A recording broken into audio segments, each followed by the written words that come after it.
do you grow against the grain? That's the conversations I would like to have with you today. My name is Gloria Tabi, and it's a real honor to be here to be with you for the next maybe half an hour. So stay with me. Really great to have you here. I'd like to acknowledge all First Nations peoples of Australia as the traditional owners of this great land. The Gadigal and the Darug Nations, where I work and live. I pay my respects to their elders past, present, and future.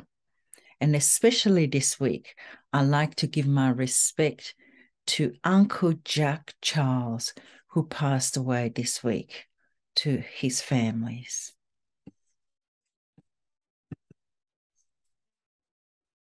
Goodbye, busy. Hello, happy.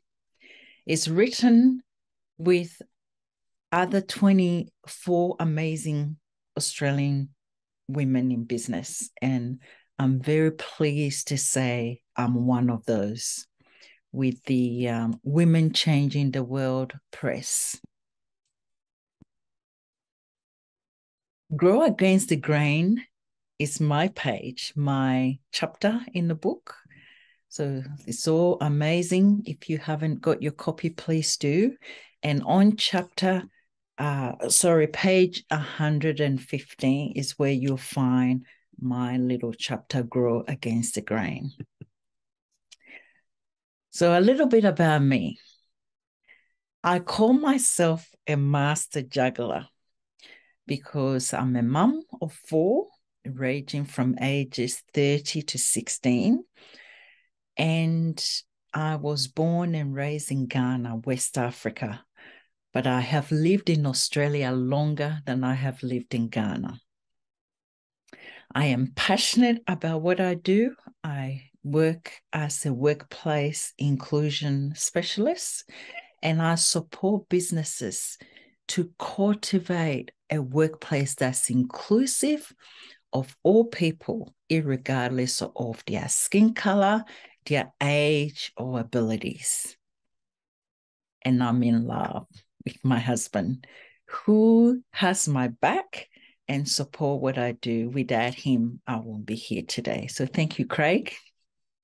This photo is a really special photo, not just because the person in it is cute, which happens to be me. This is at the age of 6. My parents didn't have a camera. We were poor, but at the time of this photo being taken, or up to the age of about maybe 12, I actually didn't know that we were poor. We had everything. We had clothing, we had shoes, and we had food on the table to eat. Whereas there were kids, that didn't have that, even where I grew up. And I was brought up being quite self-assured and confident, the way that love was bestowed to me by my parents and my siblings, and also my uncles and aunties. I never thought, looking at me in that photo, that I didn't belong or that I wasn't important. None of that has crossed my mind at all.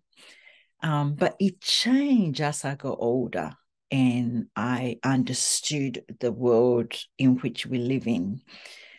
Very quickly, I learned that being the color of my skin, that I wasn't pretty, that I was ugly. I was also told that people that look like me were bad. So black and bad, black and ugly, and black and not very good. And to a point that this narrative became who I was, and I could not shake it off no matter what. It kind of followed me to quite recently, to be honest with you, and it still does in different situations. And it was very hard to deal with, to think that irrespective of your education, what you did, you didn't matter simply because of the color of your skin. And to live with that reality, it wasn't, it didn't help me. And it really affected my well-being, because, you know, it's not nice to think that your existence doesn't matter, that you are not important. I mean, irrespective of who we are, we want to belong and we want to be contributing to society. But in my case, I was told over and over that I wasn't good enough, and that I actually also wasn't allowed to belong or included in spaces, in all spaces, either workplace or in society where I found myself in. So how do I go here is the question I ask myself. Because of my race, I was being judged, and I will go somewhere before I open my mouth to say anything. I've been already judged by the color of my skin before I could say anything. And when you think about it, that's a real hard and a burden to live with. So if you think about bullying, being bullied, it's not something that, or harassed, it's not something that is nice to go through. But when you are born into my color of skin, you have to deal with that every single day of your life. Okay. And it takes a toll on you. It's really hard. So yeah, my race defined who I was, irrespective of anything. And then my gender. So being a woman in this world carries a burden. So I was racialized, and then I had sexism to also deal with. And all that was sort of compiling on me. And of course, the country I was born in, even though we were colorful, we had the best animals, beautiful environment you can think of. Yet we were seeing that we weren't good enough. I mean, we had leaders, talking quite not nice things about, our country that we've come from, with histories, which when, all our making, some of it were imposed on us. But that's another conversation we can have later. So I came to a point that all of this burden of being Black in this world, not being wanted, not being liked, being hated in some areas, in other areas, being incarcerated, being put into prison, so we don't have to see you anymore, that kind of thing. I mean, this were happening to people, my sisters, my brothers, my uncles, and this was my world. Couldn't get away from it.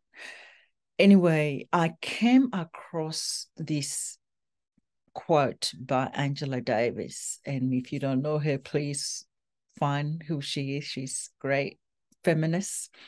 And she said that I'm no longer accepting the things I cannot change. I'm changing the things I cannot accept. Now, it's profoundly important to me coming across this, because I started putting things into perspective, and that would change the course of my life. So one of the things that I started doing is that, well, I can't change the color of my skin, and I'm not in a hurry to go and bleach to be able to be a standard sort of woman in this world. So I had to develop self-acceptance and accepting the positives and the negatives that came with it. Also the body, my type, my shape, whatever it is, my hair, my appearance, and then my capabilities So I started paying attention to those things of myself rather than letting the external determine who I'm supposed to be. And then from that self-acceptance, I started looking at personal development. I thought, if this is all I've got, then I need to develop it and make something out of it for me. And so I engaged in formal education. I went back to university, researching, and still I am, and training, and then self-help, reading books from Shakespeare's to C.S. Lewis to Oprah biography. Anything I could get my hands on, I was reading. And then I also engage in retreat, self-care, going on vacation and retreat and meeting people all around the world. And that was just great. Started to build myself and carving out what I wanted to be, not what the world said I am. And what's beautiful about learning is that nobody can take it away from you when you start to learn. It becomes your knowledge. It becomes something, an investment for yourself. So that's quite pretty cool, eh? Then a huge tribulation, a test, you might call it, came into me. I didn't go asking for it. It came to me. Somebody where I work decided that black narrative that I was talking about, that black and bad, black and ugly, and black and not good at all, came into the fore. They decided that I wasn't good enough to be in this particular workplace. And when you think about it, I've worked very hard. We work twice as hard to get anything. So I've worked very hard, got into a position that I was quite happy with. And this person decided that I didn't belong there. So it came in bullying, harassment, to a point that it was quite unbearable.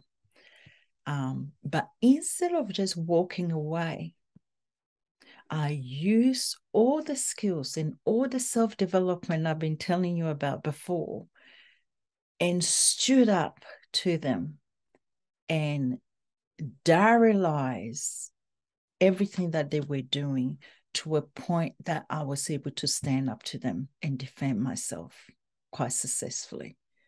And that's something that I wouldn't have done had I continued to live by those narrative of the world. But because I was developing skills to develop myself, I knew who I was, they were not able to get away with it. And that was the best thing.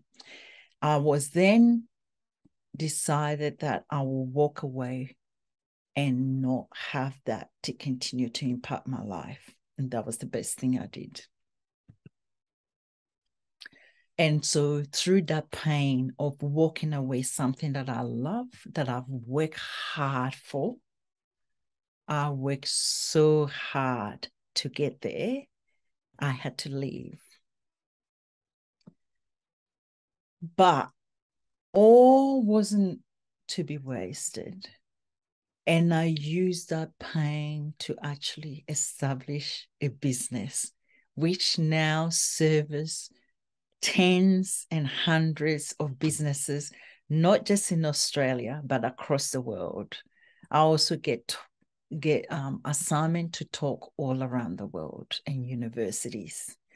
So it has been a real pain to purpose journey. And even though it was hard, where I've come to now, I wouldn't change it for the world. And it's almost as if I was meant to go through it to get to this point.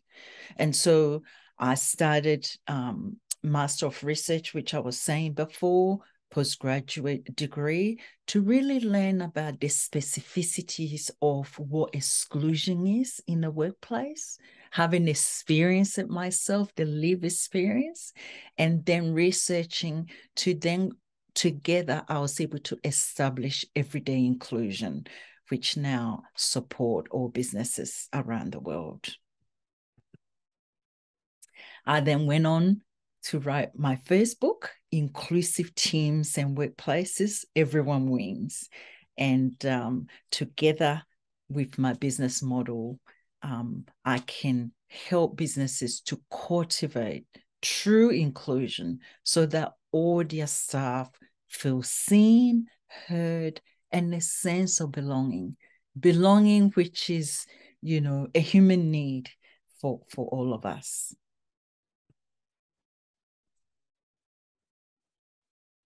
So going through that process, it wasn't easy. It was quite, several months of pain and then purpose, building the business, writing a book. And this is what Abraham Lincoln says. Abraham Lincoln was a president in the United States, and it was actually under his leadership, slaves within America came to a stop. He was able to stop that practices. So he's a really important person to learn about. And this is what he says. He says, most people are as happy as they make their minds to be.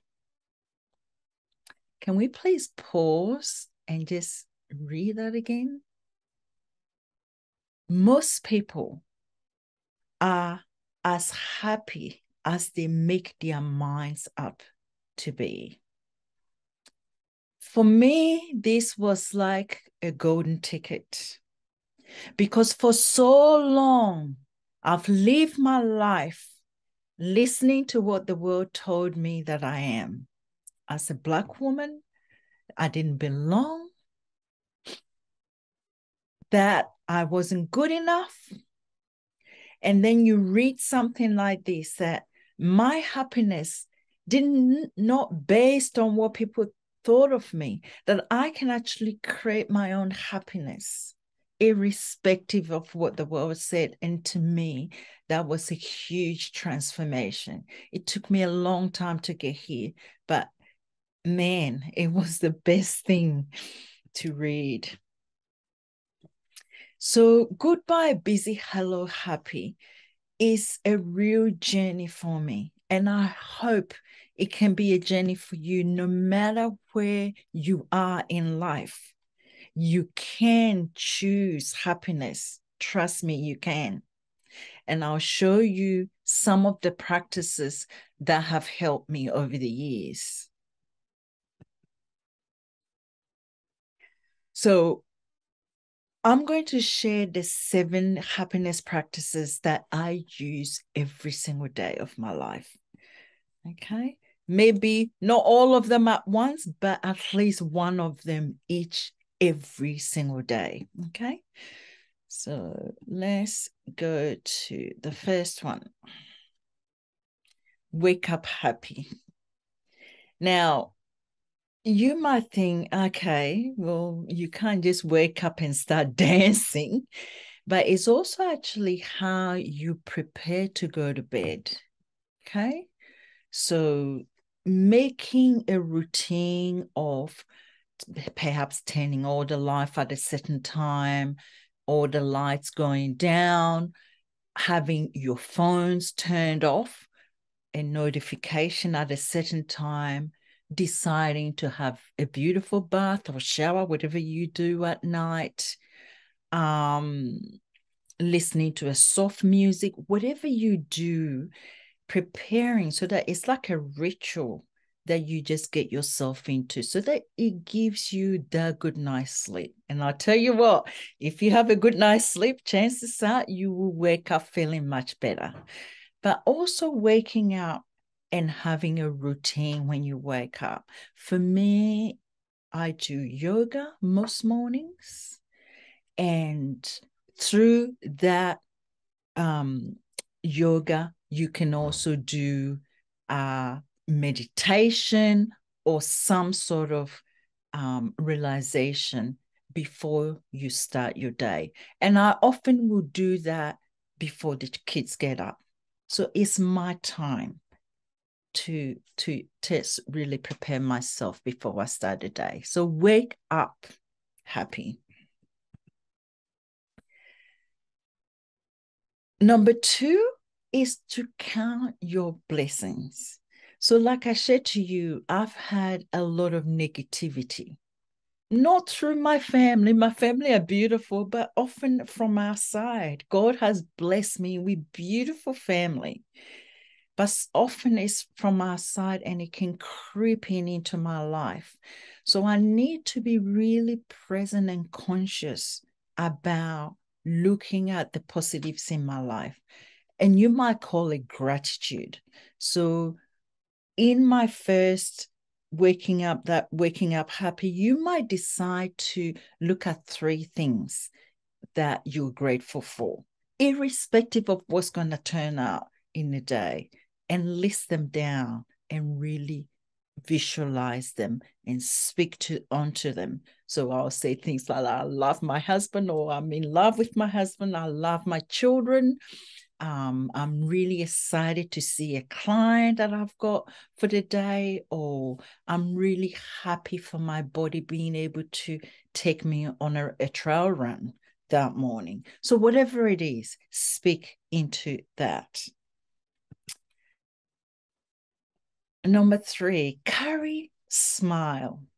Now, hang on a minute. Carry smile. How can that be a happiness practice? Well, it is for me.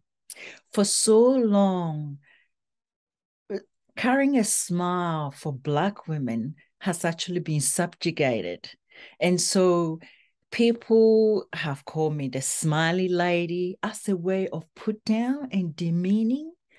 And I thought, I'm not going to stop smiling for you, because it's actually a beautiful thing for me to smile, to sort of smile to people, to tell them that I see you. You know, when I walk past person, I smile.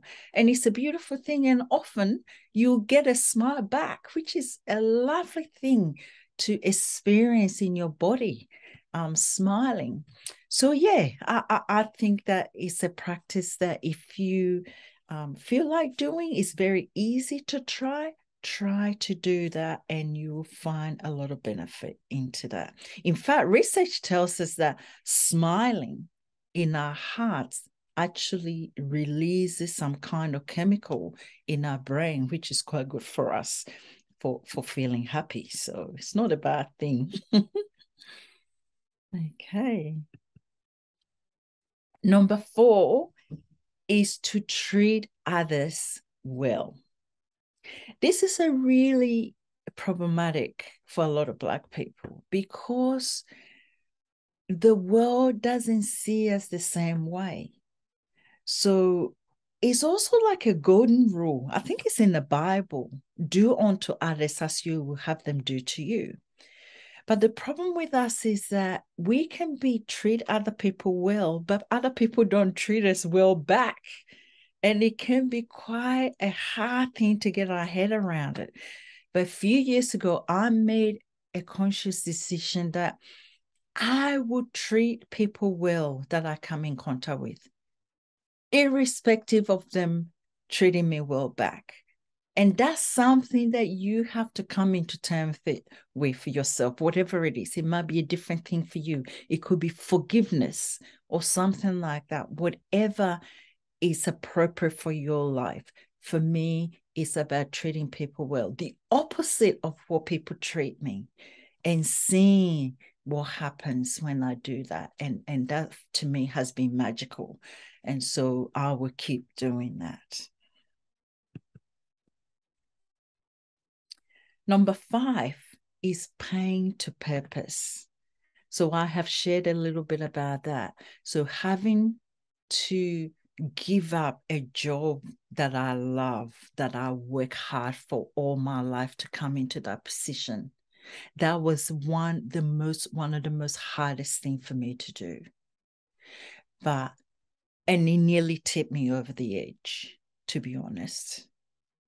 But what I have learned from that is to be able to really face your trouble, your pain face to face, and then working through that. And for me, the love of my husband, my children, my family helped me through that time. And whatever you're going through, you can't do it on your own. Get support. And I'm so blessed to have people like that in my life to help me, to being able to turn that around and really staring that pain and creating something beautiful out of it. And so, I'm in love and passionate about supporting businesses, creating an inclusive teams, because I know what it feels like personally to be excluded. And so that has become my passion and my work. And, I can't talk more about that. Number 6, I love this bit. This practice is one thing that if there's anything you can take out of from this chat is to try daily affirmation practice. It's so good. And for me, the one I use is Louise Hay. I think that's what her name is, Louise Hay. Please check that out, or check other affirmation out there. They're just great. They speak wisdom and truth into your heart. And for me, being a very perceptive person and reflective sort of person, I really take on what I read in affirmations. And that can really help your day. So I've actually got a couple here. I'd like to read them to you if you don't mind, if that's all right. So the first affirmation is, my workspace is a pleasure to be in. There are mutual respect amongst all who works there. I mean, if you read that, often I read my affirmations in the morning as I'm doing my yoga or meditation. I mean, that will carry you all throughout the day, that your workspace is a pleasure to be in. No matter what you encounter that day, if you have that affirmation, and for me, I have it on my desk, and so I can see them readily. Another affirmation: when I wake up in the morning, I plan for a good day. I mean, that is also quite awesome, isn't it? Another one: my anticipation attracts positive experiences to me. And so this is what the daily practice of my affirmation has been, is reading some of this stuff and really taking on the meanings of what they are saying and speaking into my life. Then I can face whatever comes to me on that day. Affirmation 7, use your strength. Your strengths are God-given. Nobody can take it away, and you can hone those skills. So right now, talking to you is honing my skills in presentations, because even though it doesn't come natural to me, I know that I have got important things to say. And so I learn to hone those skills. It's a work in progress, but I'm learning to use it and learning to put my hand up when there's opportunity to do that. Another thing I've been honing is writing skills. Right now, this chapter, Grow Against the Grain, is about writing and being reflective. And so that's also another skills that I'm growing. And as you grow your skills and your strength, you become confident and comfortable within your own skin. And then you are able to support yourself and support others. So it's really, really, really important. So that by growing, you grow against the grain. You grow against any trouble or anything that you faces. So thank you very much for listening. And if you have any questions about anything that I have discussed, please reach out. And here are my details. Reach out to me and hit me with your questions, and I'll be more than happy to answer them. So I'll say goodbye.